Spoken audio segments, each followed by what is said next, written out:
سلام تخاتلتي مدبر تلفزيون إريسات كميت غنو باركس نحجون أبو داي أدلو لك نسيو أدهيبو أور حلا كاتيت كتشن حسد حموشن أب جنبا استقايدة مترخ نتري نقول داي أدلو لك نسيو إرسازة القرى كفالو نابقون حزنا لكم إنالنا نمكتالو بخبرنا عدم إذن سنة دزي كاب أيدا جانا استرخوا بمخانو خنا مسجنان فتو.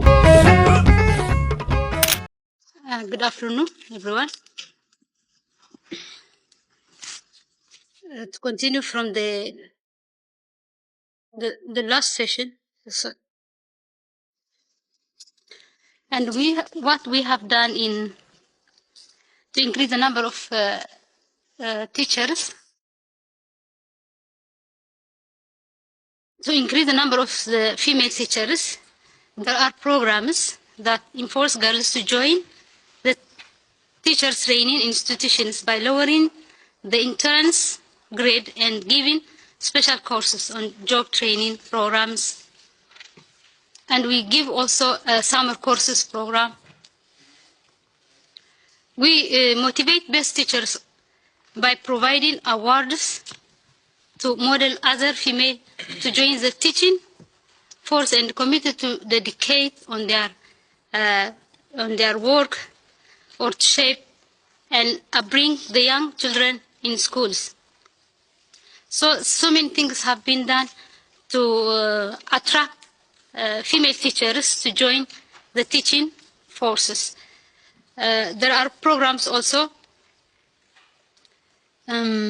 especially for mother tongue teachers. They are being given special courses.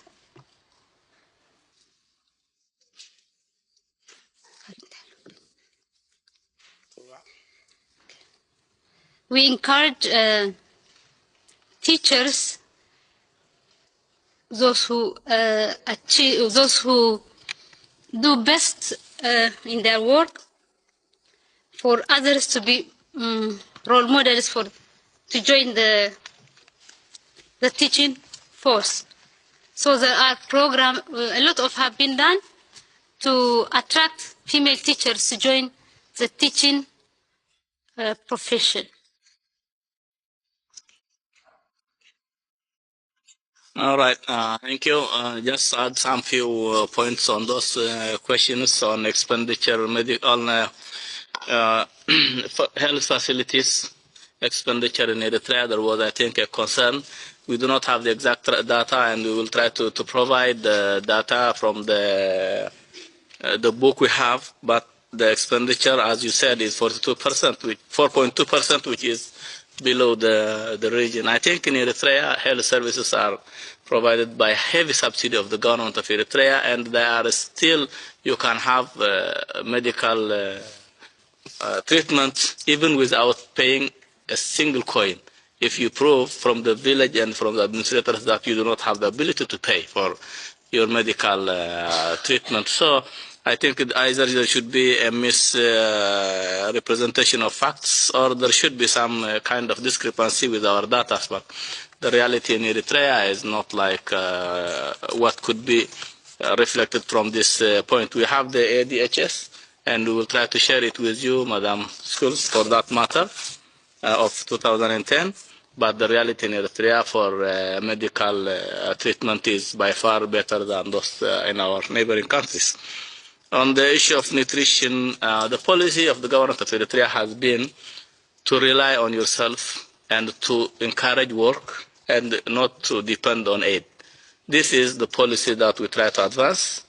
We try to put mechanisms in place so that people can work and feed themselves, and it has proved a very, very positive result in the last post-independence years. So I think the issue of nutrition by now has been worked in for last how many years of post-independence, and a lot has been done on constructing dams, on providing food and everything, but we do really depend on ourselves on the self-reliance policy, and we do avoid aid on that issue, on the general principles. On sexual violence, I think this I was trying to avoid from the very beginning, but still it is an issue of concern. So let me just highlight some historical facts in Eritrea. The culture in Eritrea and the extended family system in Eritrea do not allow people to simply practice rape, sexual violence, and everything. This is totally negating of facts and misrepresenting of issues. In Eritrea, there is no sexual violence that could be a concern for the committee. There could be. We do not claim perfection. We are society. We do have some exceptions. But in Eritrea, it's not the case that anybody can ask from the beginning. It's neither in the National Service Program nor in our society. So this is a very disciplined army, a very disciplined society, and it's an open society where it's not something that you can simply witness. And the facts are there to see. But the issue is coming from people who seek to gain refugee status in the Western countries. We have information that people are claiming, particularly when girls are asking for asylum seeker, the most probable cause that they could claim political asylum is to claim that they have been raped, there have been a practice on such. This is the issue where it's coming. But in the reality, that's not the case. I just want to assure you these issues. I thank you, Madam. Can you have some points? I can forward them.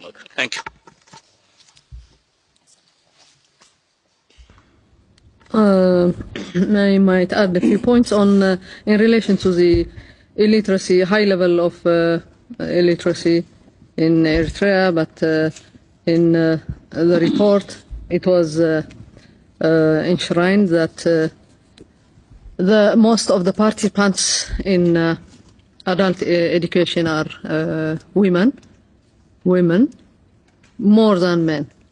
Actually, it was 93-point-something% of all the participants are women in adult education. But this does not mean a compensation for their basic education.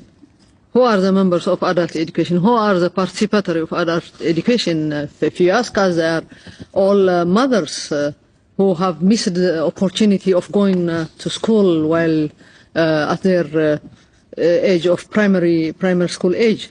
So they might be girls who have been married at the age of 16, 17 without going to proper schooling. And they want to conduct adult education, to go to at least write and read and do the four alphabetical base or calculations, which will help them in the future for their own daily life. So it's not a compensation for going primary education. The policy of the government is that primary school or primary education is compulsory for all. Maybe a little bit of a different thing in our country is that in elementary school from grade 1 to grade 6, the media of education is the mother tongue. We have 9 ethnic groups with their own languages. So all the curriculum have been translated to their respective languages. So from grade 1 to grade 6, a child will not be offended learning other ethnic groups' language to go to school. So if you are from, you go and learn with your own mother tongue in KG and primary school. This helps the kids to get confidence going to school. So from grade 1 to grade 6, you go to you learn by your own mother tongue, and all curriculums are translated. In the middle school, the media then turns to English. Everyone from 9 ethnic groups, they come and join in one channel, which is English channel. So this makes the media of instruction, the system of learning, very simple and clear for the kids, so that they can, achieve in the school system. So illiteracy or adult education is completely different from the primary education. So it's not compensating or it's not alternating the elementary school. The other thing is the technical and vocational schools. Technical vocational schools, we have various technical vocational schools across the country. and women are encouraged to participate. Actually, there is an issue of contest, which is could women educate or learn in using heavy machinery? In some places they say no heavy machinery, the women should not touch it because it's going to, affect their maternity, their childbearing problem, etc., etc. But for us, they are even get training in machinery, heavy machinery. They are working with it, participating in construction of roads, construction of bridges, after graduating from this kind of technical schools. So women are really encouraged. As I have told you, we have passed through the toughest experience, which is living in bushes, fighting with arms, dying, staying a day or two without eating. We have passed through such grief experience. So learning machinery is a piece of meal for every woman in Eritrea. So they run for it, they're happy with it, they are contributing, and they are becoming part of the productive force of the nation. So technical schools, vocational schools are there, and women are participating. But as it was stated earlier, we have to come back within 48 hours, give you the exact data. We see here in our discussion this morning, conflict of data from different sources. But what we urge here is that the source should be the official source of the government for such an official meetings. And we are very, very happy and open to share it with you. In regards to FGM, in the EDHS, it is rated 68% now. Now currently of all population of women, 68%. This is 2010 data. Before it was 89%. Now we have made it. It's 68%. 68% is gross. All women, all including the young girls. But when you cluster it with age limit, from under 5, it is 12%. Under 15 years old, it is 33%. The whole, when you take the whole population of women, it is 68%. We are coming down from 100%, from 89% to 68%, which is, I think, clear. So when we said this morning that we have bring it down to 12% for kids under 5, that is the sign, the good sign, that FGM is really diminishing in our society. All those women who have been victims of FGM are counted. The damage have been done. They are counted. So they are part of the 68%. But where are we playing now? We are playing at the young ages, who are not going to be victims again of FGM practices. So I don't see here a conflict of data. But as I said, EDHS 10 of 2010, we will share it special with Ms. Schulz. We have a copy and we're going to forward it to you.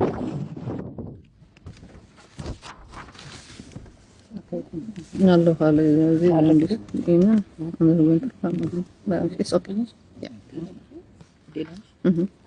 Wait, do you have any follow-up questions on these responses?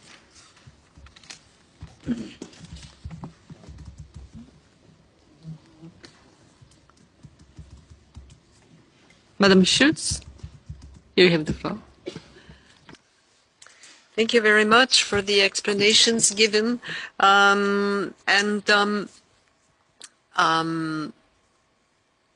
We see that also there is a reduction in maternal mortality, for which I'd like to congratulate you. I think you have reached the goals you had set for the, you say that those goals have been reached. It's still, I mean, it's very commendable, but there's still more to consider. And do you think that with the I don't know whether it should be called the regionalization of health yes, you have regionalized and you have the local health services, that they are all in the position to address the issues, considering also the number of health personnel that you have. And we know that, and you have addressed it, and Madam, you mentioned how long it takes to train a doctor. I was looking at those figures of some figures telling us that you have one medical doctor for 10,000 population and 6 medical personnel, sort of nurses and midwives for 10,000. And you were addressing the brain drain. So I was wondering what's the situation now? You are training people at the same time. Your people are leaving the country. Where do you stand with the health personnel, and what is the trend? Can you increase it, or is it stagnant, or is it diminishing? Thank you. Thank you very much. Now the floor is back to the delegation.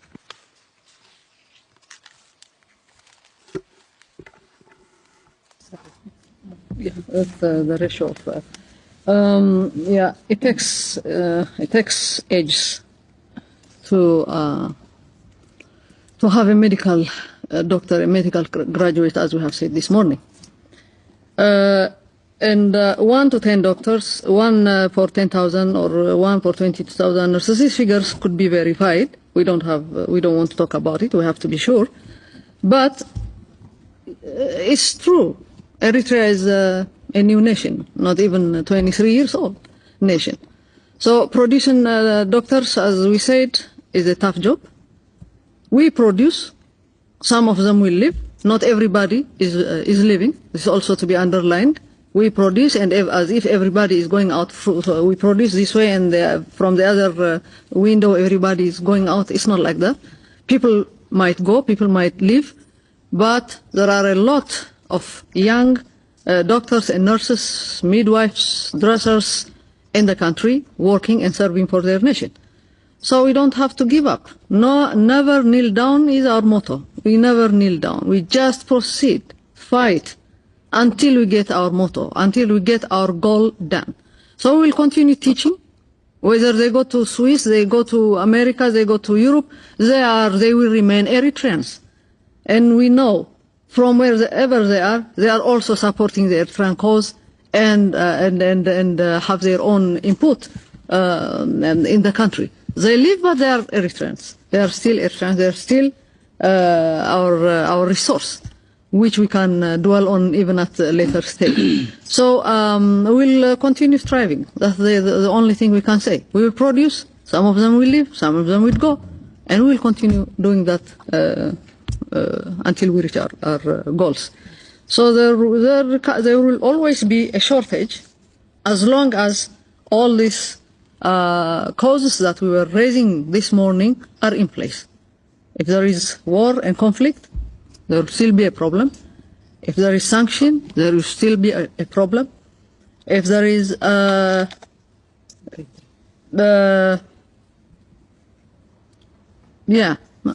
will also be a problem. There will always be a problem. To add some few words on the efforts the government is undergoing on the combat to have their citizens back, our citizens back, and be productive. We have instructions of the embassies, Eritrean missions abroad have instructions also to assist those people to work on the countries of destination and to go back to their country, to Eritrea, and be given an exit and re-exit, an entry and re-exit visa. This is some of the types of combat that we do introduce to our fellow Eritrean citizens, so that if they even go to Europe and every Western country, they will be back to Eritrea, and they will still have to serve their country. They are most of them are economic migrants. They only go for economic reasons, and they also support the cause of Eritrea. And for this reason, we have been able to return a lot of people who have once left their country illegally even. There is an amnesty. People will be allowed to enter their country and even go abroad again without any legal procedures on that matter. On the efforts to establish institutions, we have established and opened the college for medical doctors on our own, and a lot of health science college departments that are producing health officers and medical doctors also. Thank you. Thank you very much. Now I move to Article 13 and 14. So, and the Article 13, I will give the floor to Madam Pomeranti. Thank you to the distinguished delegation. I'm taking the floor again for the Article 13, that is on the economic and social rights of women. It's, in a way, is the other side of the employment. In Eritrea, we know that in Eritrea, the majority of women are engaged in the subsistence and farming economy, which are the main sources of income for nearly 80% of the population. But unfortunately, the rural sector is dependent on rainfalls and, let's say, a technology which is constraining its productivity and development. We can say that notwithstanding the increasing trends of growth of the Eritrean economy, much remains to be done, especially for the eradication of poverty and the food security and sovereignty. And women are particularly touched by this situation. The next speaker will explain and specifically address the situation of rural women, but here I would like only to point out the constraints women are facing in the land property, which is an important asset for the economic empowerment of women, and which can, the difficulties in land property can hamper women's participation to the economy, especially the informal economy, the micro business economy, etc., etc. We know that banks and other financial institutions apply the same financial or collateral criteria for all persons in providing loans. However, because of the limited access to land and to land ownership, this may jeopardize the ability of women to have collaterals to provide, so they cannot participate in the business area. Women's land and property rights are generally protected under the law, but some gaps continue to exist because they are de facto violation of women's land and property rights. The same National Union of Eritrean Women considers this fact and consider the negative attitude of local land distribution authorities towards women land rights that are preventing the principle of gender equality in practice. In some cases, the Sharia law governs inheritance right. So this is leaving Muslim women vulnerable to discrimination, economic discrimination. Generally speaking, we could say that traditional patriarchal system and norms and values are impeding the full participation of women in business. I would like to know what if you have developed specific measure and specific policy to address this problem, that can be a huge, let's say, advancement even for the Eritrean economy women could participate in a gender equality system. And as I know that you have signed new agreement with other partners like European Union, UN, are you addressing in the policy dialogue with them these specific problems of the role of women in the informal economy, in the farming systems? Because otherwise, you know, women can be, let's say, they can be forgotten when the money arrives. So I'd like to know if you have a specific approach to this. كبرات تخاتلتي مدبر تلفزيون إريسات إذا قدامي كفال نيرو كان أي كفالو أبز قد حزنا لكم في مسئنا سقاب شعور سنعيكنا